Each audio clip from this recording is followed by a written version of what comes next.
You probably know that running various Rails commands can be a little slow. Here I am in a brand new Rails application, and let's try running a generator. And let's make an article with a name, and notice that there's several seconds before we even get any output here. I usually edit out that wait time, same for if we do the migrations here. Anyway, I usually edit out this wait time when I'm doing these screencasts because there are several seconds of it starting up the Rails application whenever you're running any commands. This is probably most noticeable when running tests because you likely want to do those quite often. And here we're just getting no output here for quite a long time because it is starting up the Rails app.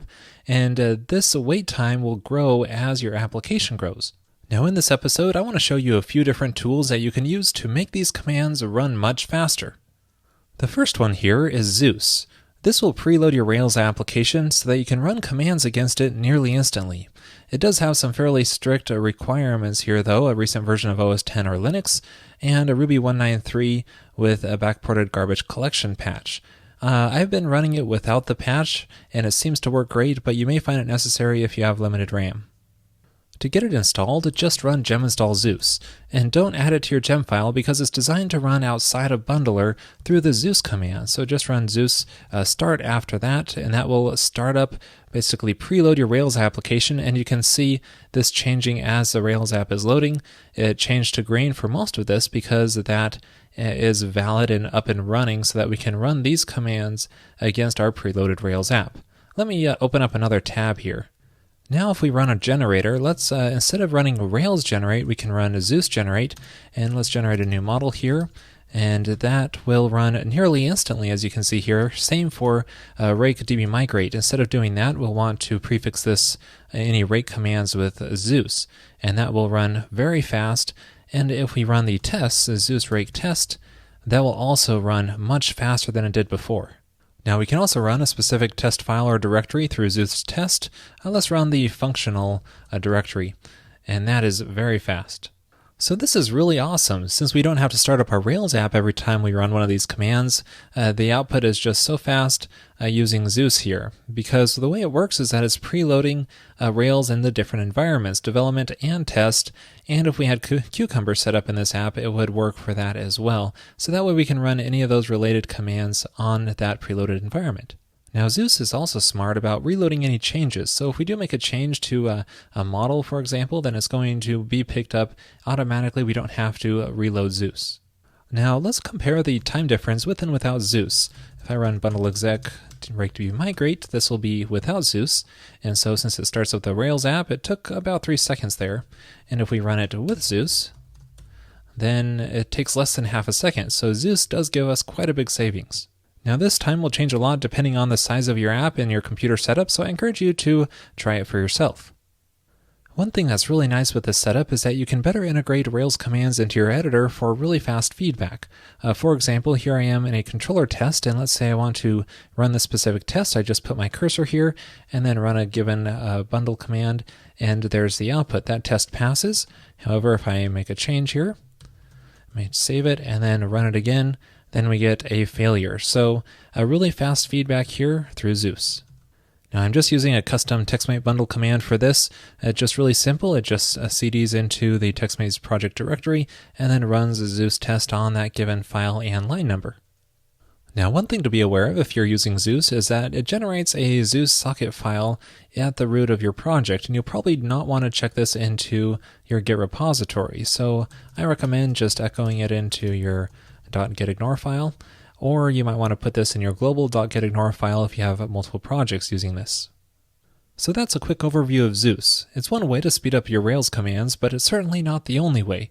Now let's take a look at a couple more options. Another similar tool is Spring, which will also speed up commands by preloading a Rails app. It does have a few notable differences though. Let me show you. To get it installed, just run gem install Spring. And then we can run the Spring command much like we did with Zeus. This allows us to run Rails and rake tasks through it. However, one big difference is that it will automatically boot up your Rails app in the background on the first command. So let's say we run a Spring and then let's run a Rails generate. Let's generate a user model with a name. And so this one will take a little while because it's going to boot up the Rails app. But then each Spring command run after that will be nearly instant because it's happening on the process that's already booted up. And let's try running some tests through this. Running the functional tests happens very fast. So this is really great. We don't have to worry about starting up our Rails app ahead of time to use this, and if we want to stop it at any time, just run a Spring stop, or just close the terminal session and it'll stop it. Another nice feature of Spring is that it's very configurable. You can easily change how the preloading works, and also what directories are watched for file changes.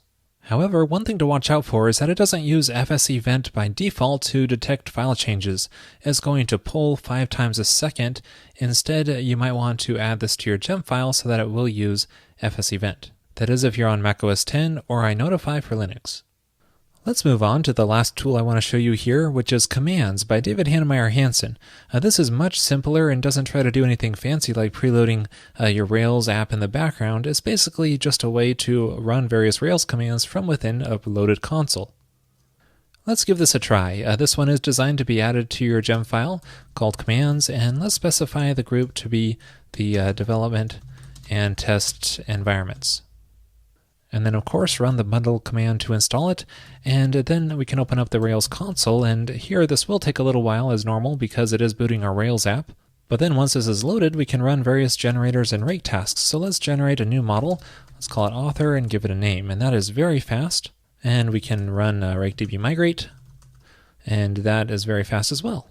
Now we unfortunately can't run our tests from within here because we're in the development environment, so let's start up our console under the test environment. Now before running the tests here, let me run the rakedb migrate command again because our test database wasn't migrated. So now we can run the tests through the test command, which we can specify any directory under the test directory. So let's use functional, so it'll run all the controller specs, and it looks like they all passed. However, notice that this output is pretty noisy because it's showing all the SQL queries being performed. If you want to remove that, you can run active record base .logger, and let's just set it to nil, and let's run our tests again, and this time reduces that noise. I don't think RSpec is supported yet in this commands gem, but I believe support is planned in the future. Now I want to finish up here by quickly mentioning Spork, which I covered in episode 285. This is designed to speed up your test environment by preloading Rails, so it works similar to the other tools I've shown you, but it's a little bit dated now, and it also doesn't support other Rails commands. But if some of the other tools don't quite do what you want or need, then you might want to use Spork. Especially if you're using Windows or JRuby.